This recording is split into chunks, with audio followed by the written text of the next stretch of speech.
waxqabadku madaxweynuhu ka sheekeeyay iyo ka iman doona muuna istaahilay shanta sano soo socotay inaan doorano sooma istaahilo yes for 5 more years waxaan leenahay shanta sano soo socota xaflad si weyn loo soo agaasimay ayaa lagu qabtay bartamaha magaalada Minneapolis ee gobolka Minnesota waxaa xafladda soo buux dhaafiyay aqoon-yahanada waxgaradka oday dhaqameed uqaal haween qaybaha bulshada ee ka soo jeeda jaaliyada dowladda deegaanka Soomaalida Itoobiya ee DDSI xafladan ayaa lagu soo dhaweynayay wafdi ballaaran uu hogaaminayay madaxweynaha dowladda deegaanka Soomaalida Itoobiya DDSI mudane Cabdi Maxamuud Cumar oo maalmahanba booqasho ku joogay waqooyiga Ameerika xafladan ayaa loogu magac daray caana ka dhan xafladan ayaa lagu taageerayay xisbiga dimuqraadiga shacabka Soomaalida Itoobiya sidii loo dooran lahaa doorashada xisbiga haatan talada haya uu hogaamiyo mudane Cabdi Maxamuud Cumar halka ayaa khudbad taariikhi ah waxa ka akhriyay madaxweynaha dowladda deegaanka Soomaalida Itoobiya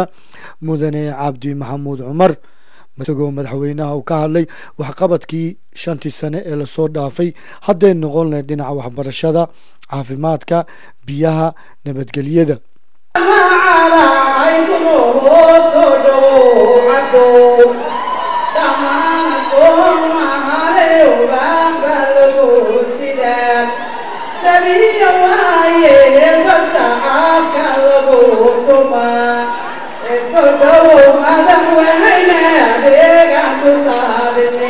deegaanka Soomaalida Itoobiya mudane Cabdi Maxamuud Cumar madaxweyne ku-xigeenka Cabdixakiin gudoomiyaha xarunta dhexe lehna taytanka madaxweyne ku-xigeenka Cabdicasiis wasiir Khadar wasiir Zubeer iyo wasiir ku-xigeenka Qurbajoogta Doobe mudane madaxweyne anoo ku hadlaya magaca wasaaradda arrimaha dibadda Itoobiya iyo magaca dowladda deegaanka Soomaalida waxaa ku leeyahay soo dhawow kusoo dhawow Mareykanka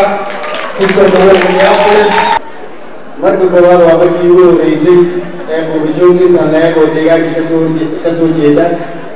aan hortooda ka hadlay hor istaageen arko marka labaad waxay qiimo gaar ah igu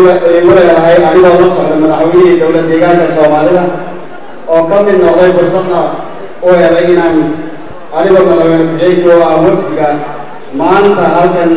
idinku soo booqday inaan ka mid noqdo sidoo kale waxaa shucuur gaar ah igu beeraysaa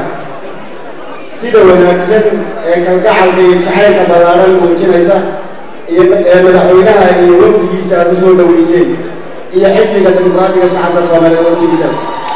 madaxweynaha ayaa waxa uu ka hadlay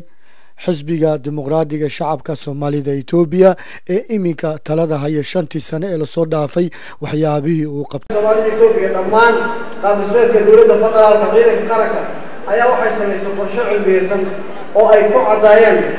ama lagu cadeeyay daraasaad dhaba lagu sameeyay xaaladda deegaanka iyo dhammaan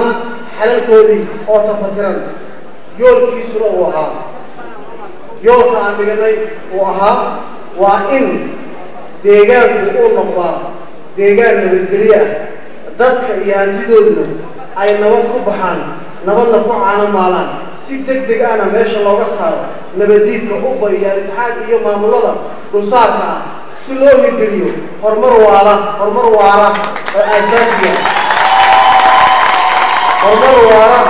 ee asaasiga sida baahida dhabta ah biyaha caafimaadka waxbarashada beeraha kaabayaasha dhaqaalaha sanaynta sharciga xiriirka dadweynaha si ay maalqabeennada deegaanka iyo dalka iyo caalamka ay u maalgashadaan kadib waxay xukuumaddu bilowday fulinta qorshayaasha horumarineed iyo midka sugidda amniga ayaa cafis u fidiyay dadka nabadiidka wuxuuna sheegay in ay wadankooda ku soo noqdaan ayna dhistaan waxaan idin fidinaynaa cafis inaad ka faa'iidaystaan cafiska oo sida ugu dhaafsaamoon ku qaatan haddaba halka caawa waxaa ku dhamaatay xafladii loogu talagalay madaxweynaha dowladda deegaanka Soomaalida Itoobiya Cabdi Maxamuud Cumar